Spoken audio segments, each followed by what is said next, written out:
El siguiente segmento tiene contenido o opinión.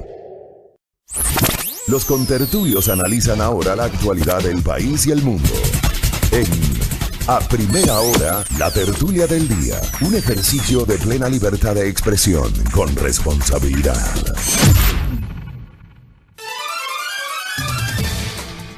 6:21, a levantar ese ánimo. 6:21 en la mañana, ya estamos en jueves 17 de octubre del año 2019, iniciando muy temprano nuestro programa de noticias y ahora mismo nuestra tertulia. ¿Cómo le va?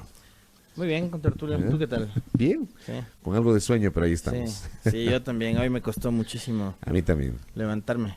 Ayer hablábamos fuera de micrófonos, me fui al cine a ver el Bromas. Y como nada es coincidencia, me fui a ver el Bromas justo el día que la asamblea vuelve a sesionar, ¿ve? ¿Qué impresión te dejó la sesión de la asamblea del día de ayer? A ver, extemporáneo, totalmente extemporáneo, en el sentido de que la asamblea sesionó, y esto ya lo hemos comentado en el curso de estos días, la asamblea decide sesionar cuando ya había pasado la crisis. Hay una serie de argumentos, ya hay legisladores que tienen argumentos y argumentos. Ciertamente ayer me dieron uno, ayer estuve por la Asamblea Nacional y ayer me dieron un argumento que no es necesariamente tirado de los cabellos desde el punto de vista logístico, pero obviamente es impresentable desde el punto de vista político. Decían, a ver, si convocábamos a una sesión, esto me lo dijo una autoridad de la Asamblea ayer, si convocábamos a la sesión probablemente corríamos el riesgo de quedarnos sin quórum. Argumento válido desde el punto de vista logístico. ¿Por qué? Por las dificultades para la movilización de los legisladores. Sí, válido desde el punto de vista logístico. Totalmente condenable o criticable desde el punto de vista político. También corrían riesgo en materia de seguridad, ¿no? Recordar que Sí, hubo la toma de la asamblea. Desde luego. Pero Ese, por ejemplo, sí es un argumento poderoso, el tema de que por cuestiones de seguridad la asamblea no sesionó. Sí, ese, por ejemplo, sí creo que es un argumento poderoso. Pero claro, hay otros argumentos que se mencionan y sobre los cuales me parece a mí que lo que se ha pretendido es tratar de ubicar a un grupo político en específico como el responsable o el generador de una situación de desestabilización del orden constituido. ¿cuántos discursos parecían calcados ayer? Montones, ¿no? O sea, los de la coalición parecía que hicieron copy-paste todos los discursos, porque repetían lo mismo y lo mismo, los mismos lugares comunes, ¿no? Sí, totalmente de acuerdo. Sí, entonces hay un argumento con el cual yo en lo personal no estoy de acuerdo, es apenas una opinión de quienes habla, y es una opinión sustentada, basada en la propia experiencia de la cobertura de las actividades políticas. Amigos y amigas, en la Asamblea Nacional se puede proponer misa, se puede plantear lo que sea, pero si no hay votos, simplemente no se aprueba. Claro. Así de simple. Y los correístas no tienen los votos. No, los no tienen correístas votos, son eran 32. 32. Son 32. Entonces, cuando por ejemplo yo escucho argumentos como que no se convocó porque había el riesgo de promover una desestabilización sobre el orden constituido a partir de plantear la destitución del presidente de la República. Al único sector político que yo le escuché manejar esa tesis fue a la bancada de la Revolución Ciudadana, la bancada cercana al expresidente Rafael Correa. Yo no escuché esa misma postura ni a los socialcristianos, ni a la bancada de Creo, mucho menos a la bancada de Alianza País, tampoco a los independientes. Yo no escuché esa postura en el resto de sectores políticos, exclusivamente en un sector político que tiene apenas 32 votos. 32 de 137. Cualquier intención de la función legislativa de promover la destitución del presidente de la República o algún mecanismo de, no sé, muerte cruzada, aunque el término no es ese porque la Asamblea no puede promover la muerte cruzada. Es el Ejecutivo. O sea, en la Asamblea se tiene que cumplir una serie de pasos, una serie de fases para poder impulsar aquello. Pero digamos que eso hubiese ocurrido. Para aquello se necesitaban los 2/3, al menos los 2/3, esto quiere decir 91 votos. 91 frente a 32, la distancia era realmente considerable. Hay otros argumentos que señalan que justamente por aquello la asamblea no fue convocada porque sí, son 32, sí, son minoría, pero es una asamblea cuyas ejecutorias no están claras, es una asamblea cuya orientación política o la postura de las bancadas representadas allí no es lo suficientemente potente, no es lo suficientemente clara. Por eso no se convocó. Ahora, Hay algo que a mí me invita a la reflexión y yo lo traslado al contertulio, a los oyentes y a los televidentes. Señores, cualquier mecanismo que por la vía de la función legislativa implique una modificación del estado de cosas vigente. ¿Qué quiere decir esto? Una eventual destitución del presidente de la República, que insisto, para mí no había escenario para aquello. No había escenario para aquello. Era una postura de una corriente política en particular. Que no es mayoría en la Asamblea. No había posibilidad constitucional de aquello. Necesitaban 92, 91 votos. O un mecanismo de muerte cruzada impulsada por el presidente de la República que implicaría disolver la Asamblea por una sola vez, atribución o posibilidad que la tiene solamente hasta el 23 de mayo del próximo año, según reza la Constitución, y convocar inmediatamente elecciones anticipadas de presidente y de legisladores. Por eso es importantísimo para el Ejecutivo sobrevivir hasta esa fecha que tú acabas de mencionar. Exacto, ¿no? ya. Estas salidas que estoy mencionando, señores, están consagradas en la Constitución. Es decir, cuando yo escucho que hay gente que dice golpe de Estado, a partir de estos pronunciamientos de algunos legisladores, y sí, yo sí creo que ciertos pronunciamientos de varios de los legisladores de la bancada a la que algunos denominan correísta, de la bancada cercana a Rafael Correa, yo sí creo que varios de esos pronunciamientos fueron desatinados por el momento político, por el momento social, por el estado de cosas. Porque dieron lugar a que se utilicen esas declaraciones para señalarlos. Exacto, ahora mismo. Para señalarlos. Ahora, pero también tienes que apuntar otras cosas, ¿no?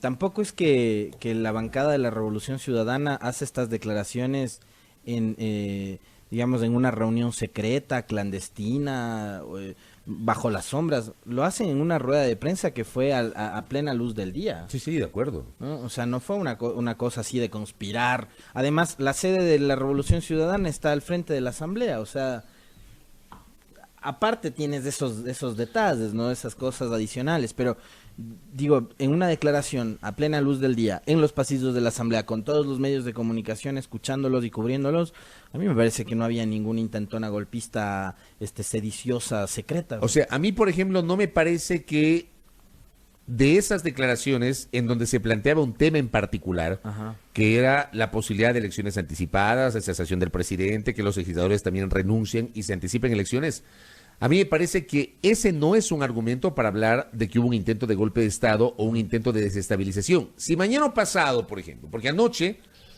hubo un mega operativo en la prefectura de Pichincho. Entiendo que en ese mega operativo se procuraban encontrar evidencias dinamitas, que certifiquen, me imagino yo, este plan de desestabilización que se presume habría sido orquestado justamente en medio de esta crisis. Pero digo, si es que ingresas a la prefectura y encuentras allí artefactos explosivos y panfletos y todo un plan organizado para desestabilizar al orden constituido, eso sí, señores. O sea, yo sí invito a la ciudadanía, invito a los oyentes a separar las cosas.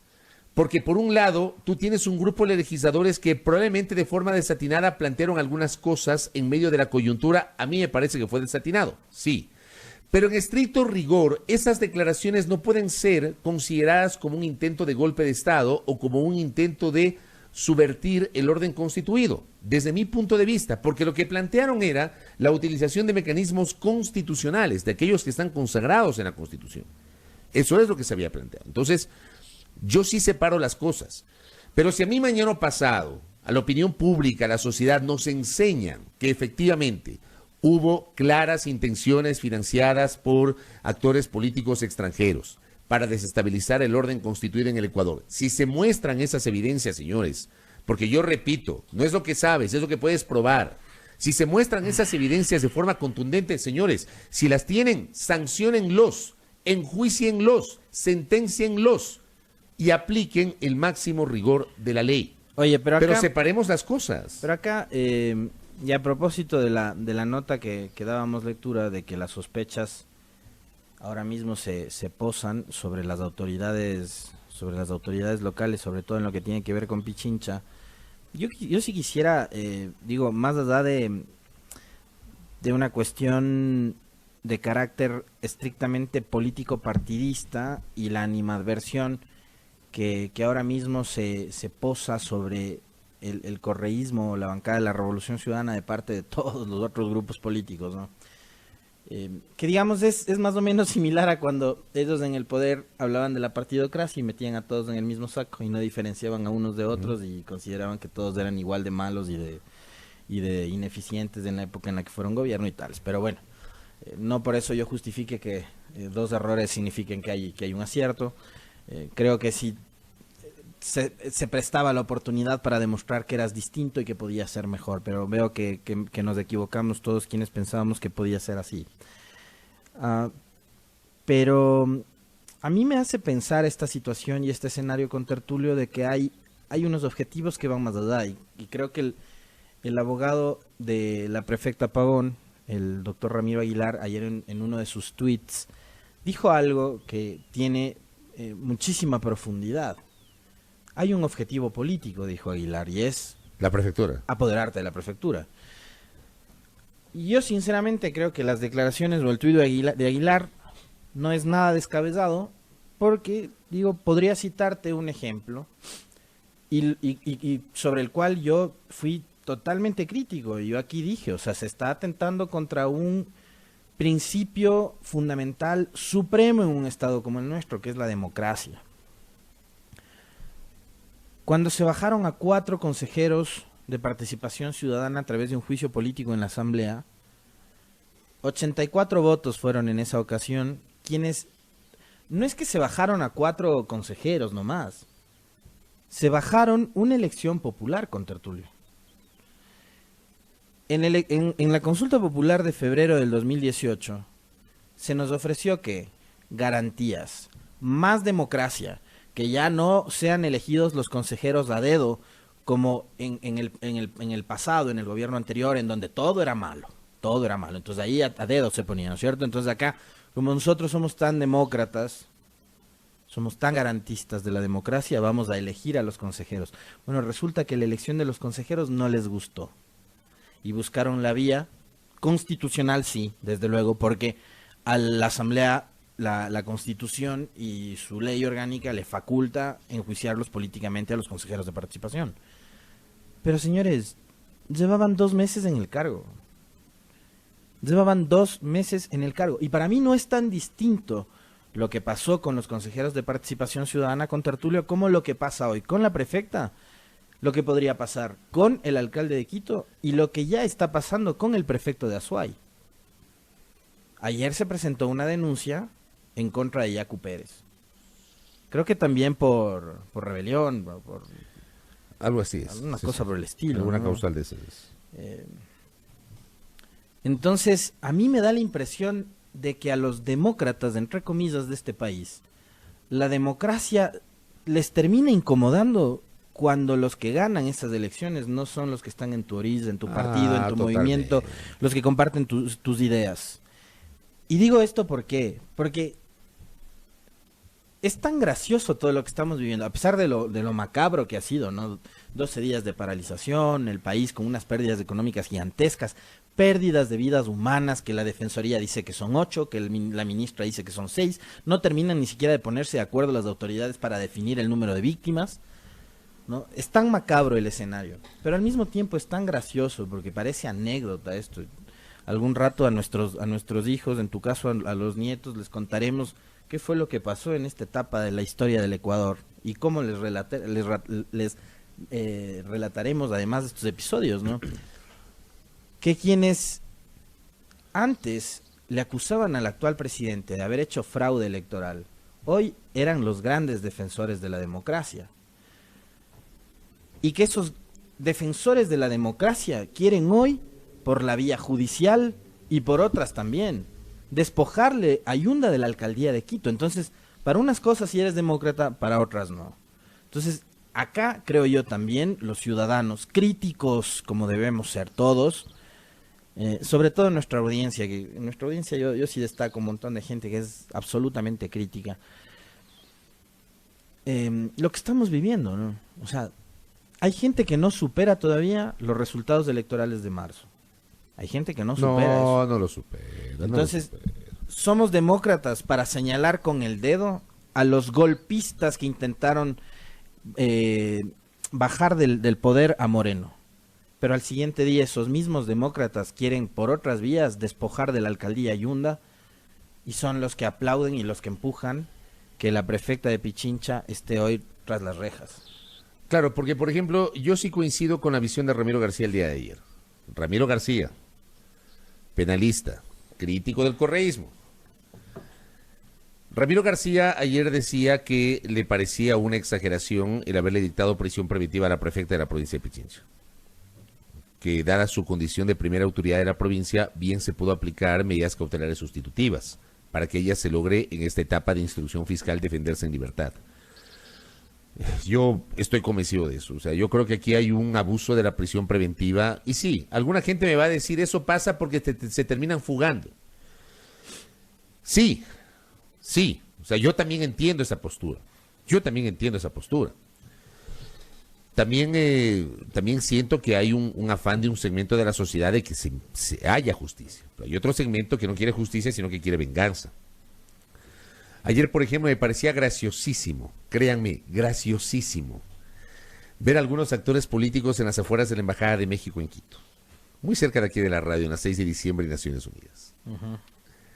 Pero graciosísimo, ¿saben por qué? Porque varios de esos mismos actores políticos hicieron o tuvieron una actitud similar durante el 20, 21 y 22 de abril, si la memoria no me es infiel, en los exteriores de la residencia del embajador de Brasil en Quito, sobre la avenida 12 de octubre y Francisco Salazar. Exactamente igual.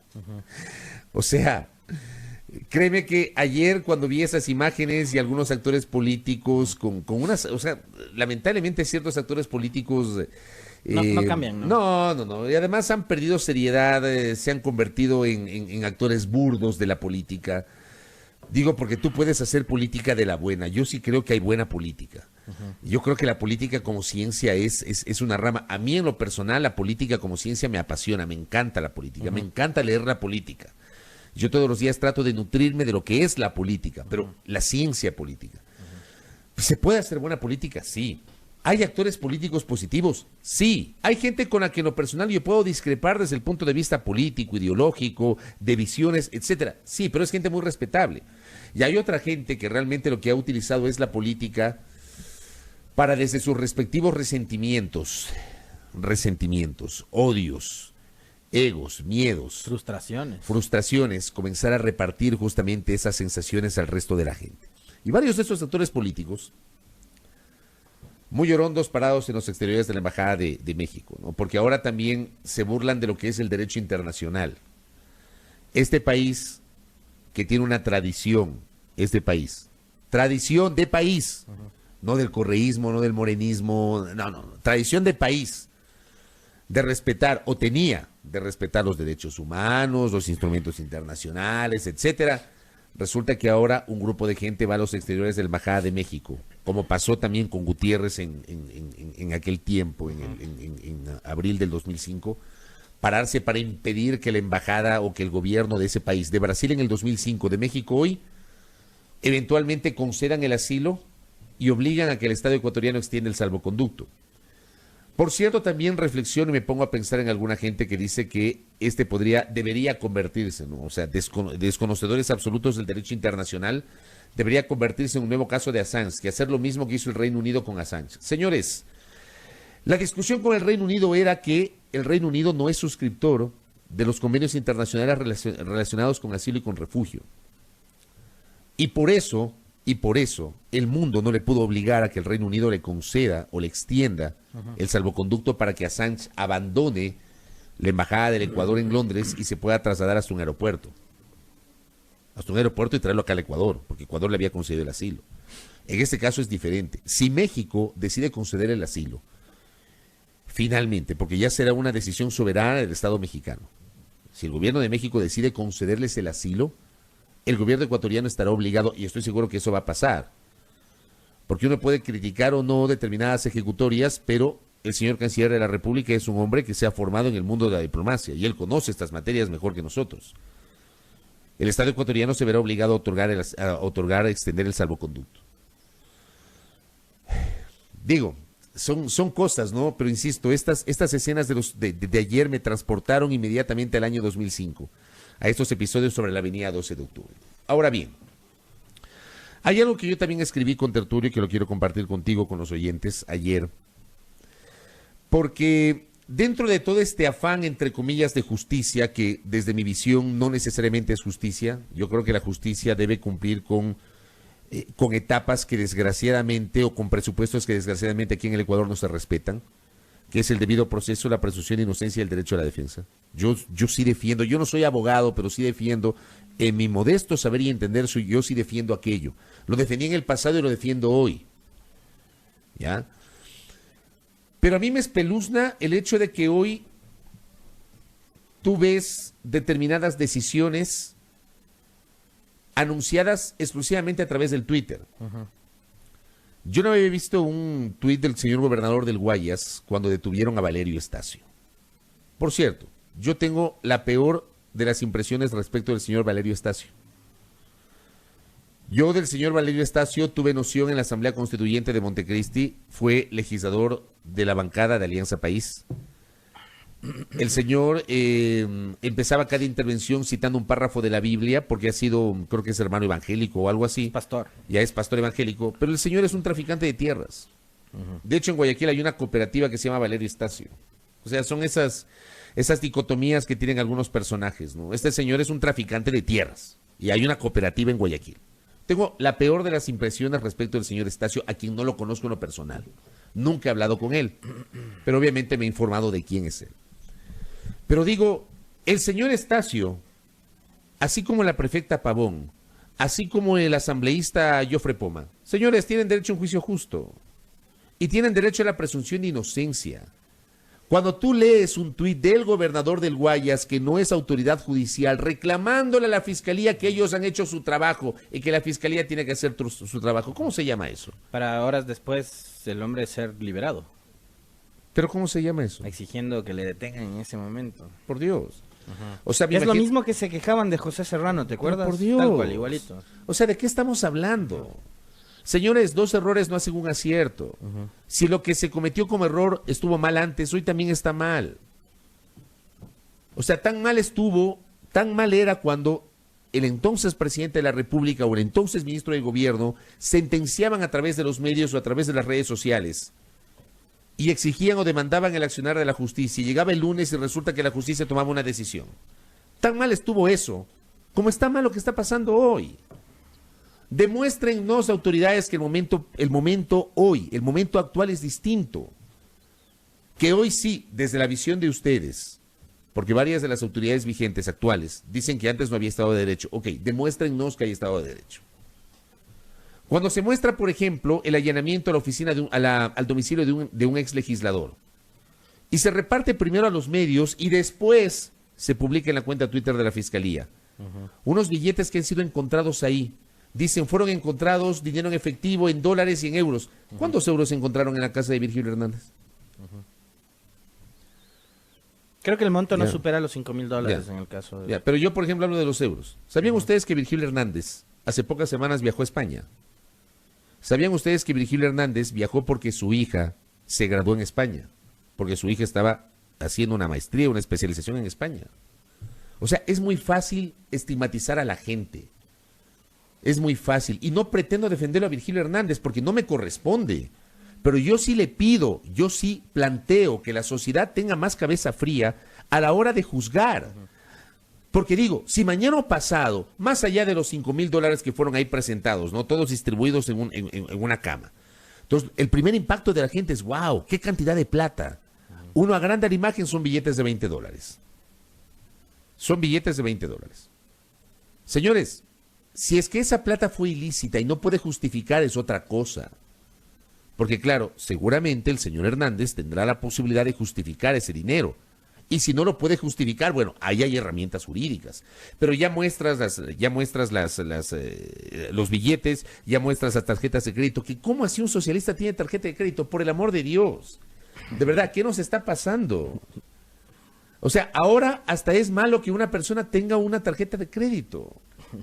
En el caso de la señora Rivadeneira, y por favor, que se entienda, yo no estoy defendiendo a la señora Rivadeneira, pero ponen un tuit con un texto diciendo que en el papelito decía señor presidente. Uno agranda la imagen y no dice señor presidente, dice presi. Puede ser cualquiera, puede ser la propia Gabriela Rivadeneira la que su equipo, y tú bien anotabas, le dice presi. Claro. Porque fue presidente de la Asamblea. Claro, y ayer me enteré que Vicky es una de las personas de la seguridad de Gabriela Rivadeneira de la época cuando era presidenta de la Asamblea. ¿Y cuánto había? $1,500. Claro. Señores, o sea, más seriedad. Yo sí planteo más seriedad. Yo quiero insistir. Si Virgilio Hernández, si Gabriela Rivadeneira, si Jofre Poma, si Paola Pavón, quien sea, son responsables y estuvieron planificando subvertir el orden constituido y estuvieron detrás de los actos vandálicos, y eso se prueba, señores, sanciónenlos, métanlos presos, senténcienlos, pero luego de un juicio justo. Pero si tú, por ejemplo, coges, generas un allanamiento de la casa de Paola Pavón, se han dicho un montón de cosas. Inclusive se ha prestado hasta para la burla el tema. ¿Provocado por quién? Me parece a mí, por una actuación desatinada de la Fiscalía. Porque si tú coges, ingresas a un domicilio, ok, informa que allanaste la vivienda de tal, pero ¿por qué tienes que mostrar determinadas cosas cuando se supone que eso está en indagación? Y la indagación es reservada. ¿Y qué pasa si se presentan esos como evidencias o como indicios y resulta que esos indicios no te conducen a nada, pero ya está estigmatizada la persona? O sea, ese es mi punto de vista, es mi posición. O sea, a mí me parece que las cosas se están manejando de tan mala forma que ya se estigmatiza a determinados personajes. Y hago un símil con lo que pasó la semana anterior con los señores venezolanos que fueron detenidos en el aeropuerto Mariscal Sucre de Quito. O sea, trato de ser lo suficientemente serio en lo que estoy diciendo. Lo que pasó con los señores que fueron presentados como supuestos desestabilizadores, que un actor político se había referido a ellos como estos venezolanos que ingresaron al Ecuador con sus ametralladoras, 17. Pero el fiasco no es para él, pues. El fiasco es para las autoridades que los detuvieron. Porque el señor Páez en su Twitter es experto en publicar mentiras, ¿no? Sin importarle el riesgo que eso pueda significar o el riesgo en el que pueda poner a determinadas personas. Pero el fiasco no es para él por el tuit, pues, contertulio. O sea, finalmente los 17 venezolanos fueron detenidos y horas después fueron puestos en libertad. Pero horas después, donde incluso, y como ocurrió en otros casos, se violaron sus derechos humanos, no se respetó el debido proceso, no se les permitió ni siquiera hablar con los abogados. Y esto es algo que lo denunciaban incluso organizaciones que están muy de cerca de la defensa de los derechos humanos, ¿no? Yo insisto, ahí en el caso de esos, me parece a mí que el fiasco no es para el que tuiteó una mentira, que finalmente es un personaje más de entre tantos que hay en la política de este país, que es una política ya, digamos, caricaturesca, ¿no? Muy falta de seriedad.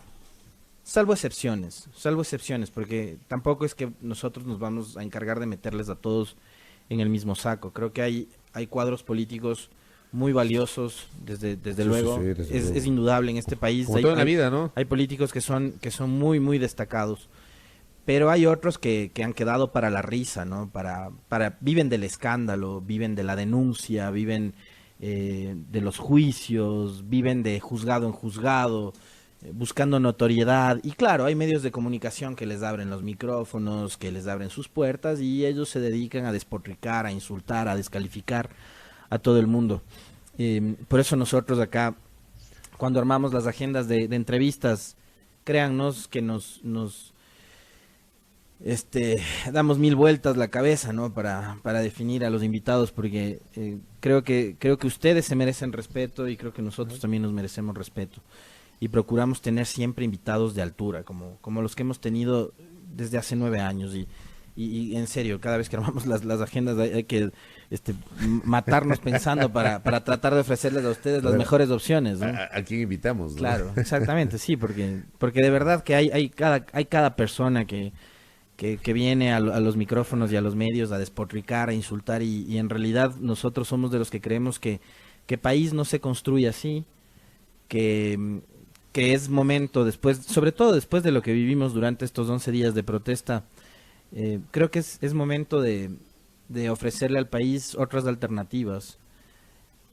Creo que es momento de decirle también al país, desde espacios modestos y pequeños como este, que se puede construir otro tipo de Ecuador, un Ecuador más justo, más solidario, en paz, en tranquilidad, trabajador, productivo, lejos de las acusaciones. Pero vemos que hay gente que está comprometida con mantener el caos vivo, ¿no? Totalmente de acuerdo. Hay gente que está comprometida con eso.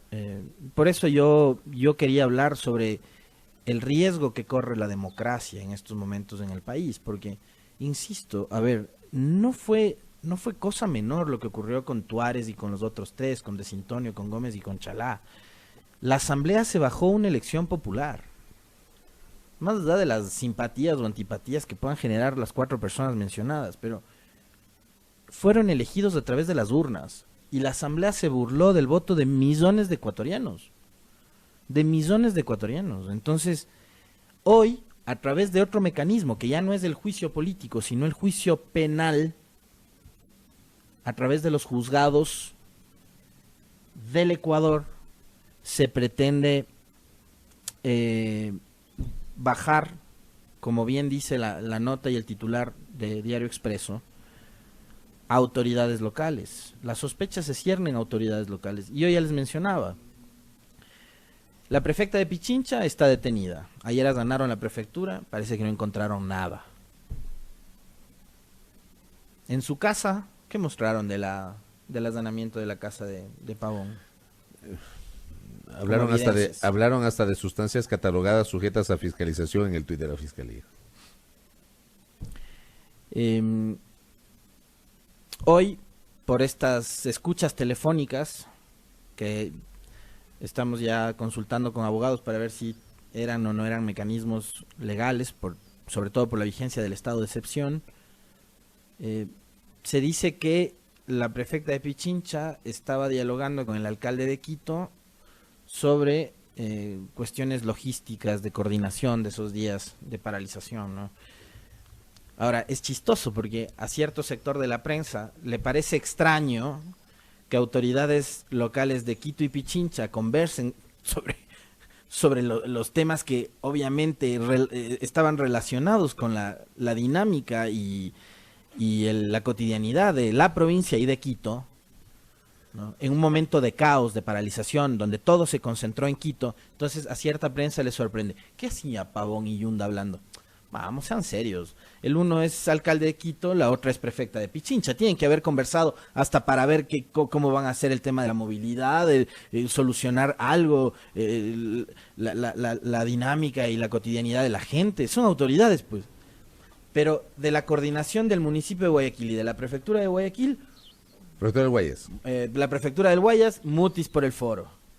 O sea, ahí cuando hablaban Viteri con Morales, prefecto y alcaldesa, o alcaldesa y prefecto, nada. Ahí no les sorprendía nada, todo estaba bien. Pero acá que conversen prefecta y alcalde, y es para generar una serie de lucubraciones, de hipótesis, de la conspiración. Oye, y no solamente eso. Porque digo, vamos a suponer que efectivamente Yunda y Pavón conspiraron. Vamos a ponernos en ese escenario. Vamos a suponer que el alcalde de Quito y la prefecta de Pichincha se coaligaron, se aliaron para conspirar contra el régimen constituido. Vamos a suponer que es así.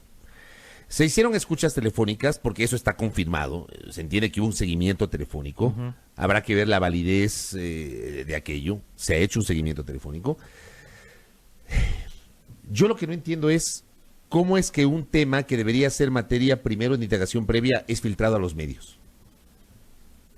O sea, explíqueme en eso. De verdad, explíqueme en eso. ¿Cómo un tema que debería ser judicializado primero, si hubo escuchas telefónicas, y con base en esas escuchas telefónicas hay que iniciar un proceso de investigación, cómo es que la transcripción de las supuestas escuchas telefónicas es filtrada a los medios? Explíqueme en eso. Porque a la par de lo que llevas la investigación judicial, lo que tienes que hacer es, con la ayuda de los medios, seguir motivando la estigmatización, seguir etiquetándolos de conspiradores, no de golpistas, de sediciosos, de revoltosos, de vándalos, de zánganos, etcétera. Entonces, digamos, Pero ese es el objetivo. No está bien. Y otro detalle adicional. No está bien. Yo no sé cómo la gente no se escandaliza de semejante cosa. No sé. Y otro detalle adicional, porque yo les hablaba de Yunda y de Pavón. Ahora ya hay una denuncia presentada en contra de Yacu Pérez, prefecto de Azuay, ¿no? ¿Presentada por quién la denuncia? Por el mismo asambleísta que motivó el juicio político en Fabricio contra de Villamar, Juárez. ¿no? Lo que presenta. Ajá. Entonces, yo sí me pregunto, o sea, ¿qué tan respetuosa es nuestra clase política de la democracia? Y cuando hablo de la clase política hablo de todos. Y les meto en el mismo saco a todos, a los correístas o a los anticorreístas, ¿no? ¿Qué tan respetuosos son de la democracia? Planteo esa discusión. Toda nuestra clase política, ¿qué tan respetuosa es de nuestra democracia? Porque, insisto, me parece que todavía no superan el trauma que les dejó los resultados de marzo. O sea, es indudable. Es indudable. Ayer aquí en estos micrófonos, Fernando Carrión, hablaba de cuál es la incomodidad que tienen las élites quiteñas de que por primera vez en la historia de esta ciudad, una persona de estrato popular haya llegado a la alcaldía. Dime si eso no es también resentimiento. Puede ser, ¿no? Pero lo está diciendo Carrión, no me lo estoy inventando yo. No, yo no lo niego. Lo dijo Carrión en estos micrófonos. Y además, ¿cómo Yunda lo trataron en estos días, ¿no? O sea, digo, yo creo que se podía discrepar, se podía criticar las acciones u omisiones del alcalde. Creo que están en su derecho. Pero de ahí meterse con su origen y hablar de que o relacionar a Yunda con la movilización indígena que llegó a Quito. Y hemos dicho varias veces en estos días que desgraciadamente esta crisis terrible que vivió el país, esta crisis horrible, estos 11 días de terror que vivió el país, entre otras cosas, afloraron estos sentimientos de racismo, de clasismo, de xenofobia, de homofobia, de sentimientos que realmente la sociedad ecuatoriana está muy lejos de erradicar. Yo no veo en el horizonte y no veo en el corto plazo un momento en el cual se pueda erradicar aquello. Ahora, sobre el tema del alcalde de Quito, ayer, por ejemplo, porque digo, nuestros políticos son espectaculares, ¿no? Para aprovechar las coyunturas. Un personaje que fue candidato a la prefectura de la provincia de Pichincha y que pasó totalmente desapercibido durante la campaña electoral. No sé ni siquiera en qué puesto quedó. Presentó ayer una denuncia contra Yunda en la Fiscalía General del Estado. Está en su derecho, obviamente, está en su derecho, es un ciudadano, no le voy a quitar ese derecho, pero sí yo genero una crítica respetuosa, pero a la vez frontal, al accionar de muchos de nuestros políticos que están acostumbrados a pescar a río revuelto y aprovechan la mínima coyuntura para comenzar a desplegar determinadas ejecutorias y lograr la atención mediática. Porque ayer el señor Marcelo Ayo, que digo, como ciudadano está en su derecho de presentar las denuncias que considere, pero claro, encontró una coyuntura, aprovechó y tuvo espacios en los medios de comunicación. No sé qué tanto asidero puede tener la denuncia. Ahora, también me queda claro a mí, clarísimo. Jorge Yunda, al igual que todos los alcaldes y prefectos, tienen apenas 5 meses en el cargo. Yo estoy convencido que el 14 de mayo del próximo año, aquí, un segmento de la sociedad capitalina va a impulsar un proceso de revocatoria de mandato contra el alcalde de Quito. Lo anuncian hoy 5 meses. No pueden hacerlo hoy porque la Constitución no se los permite. Pero ya están allanando el camino para impulsar, luego del 14 de mayo del 2020, el inicio de un proceso que eventualmente desemboque en la revocatoria del mandato del alcalde Yunda. Nosotros todavía no podemos valorar, yo creo que es irresponsable decir si la administración de Yunda es buena o mala. Es irresponsable decir si la administración de Paola Pavón ha sido buena o mala. Es irresponsable decir si la administración de Yacu Pérez es buena o mala en el Azuay. Más allá de que yo en lo personal sí tengo algunos reparos con el accionar de un personaje como Yacu Pérez, que tiene que entender que ya no es activista, es autoridad.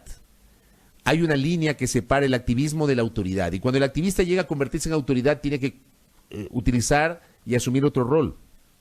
Creo que Yacu Pérez no está entendiendo aquello.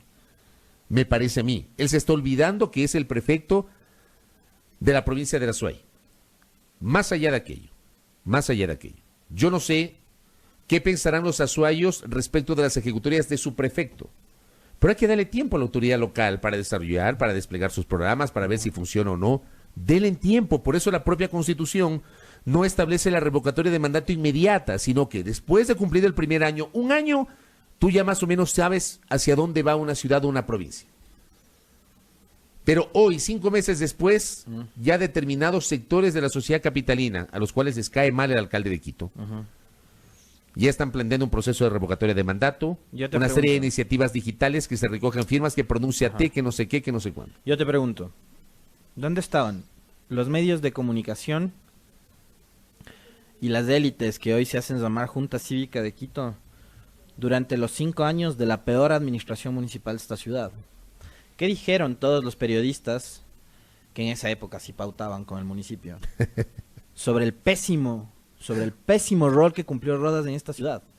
5 años, la peor alcaldía de Quito de la historia, un desastre, ineptitud completa, improvisación por todo lado, las calles destruidas, la ciudad sucia. En diciembre del 2017 esta ciudad tuvo una emergencia sanitaria. No recogían la basura de tu casa, los contenedores estaban colapsados, llenos de basura. ¿Qué dijeron ahí los medios y las élites en esta ciudad? No, nada. ¿Ah? ¿Qué dijeron? Ahora llevan 5 meses Yunda en el cargo. En 5 meses, yo insisto, he visto más kilómetros de repavimentación que lo que vi en 5 años de Rodas. Ahora, yo sí separo las cosas. Yo creo que lo serio es separar las cosas. Si con base en una investigación seria, responsable, transparente, una verdadera investigación, se llegase a demostrar que el alcalde de Quito tuvo algún tipo de incidencia en un supuesto plan para desestabilizar el orden constituido, esa es otra cosa. O sea, si se demuestra, si se presentan las pruebas, porque digo, la acusación tiene que ir acompañada de pruebas. Y para eso hay herramientas. La investigación, la pericia, etc. ¿Y si no se prueba? Si no se prueba, no pasa nada. ¿Y si se forjan las pruebas? Ese es el problema. Es el problema. Por eso yo planteo una investigación seria. Sé que probablemente estoy arando en el mar o tal vez estoy hablando desde la utopía o es una quimera lo que estoy diciendo. Pero un verdadero Estado de Derecho, en un Estado de Derecho, que creo yo, Ecuador está muy lejos del Estado de Derecho, en un Estado de Derecho tiene que haber una investigación seria, responsable, profunda, que permita recabar y valorar las pruebas en el curso de esa indagación.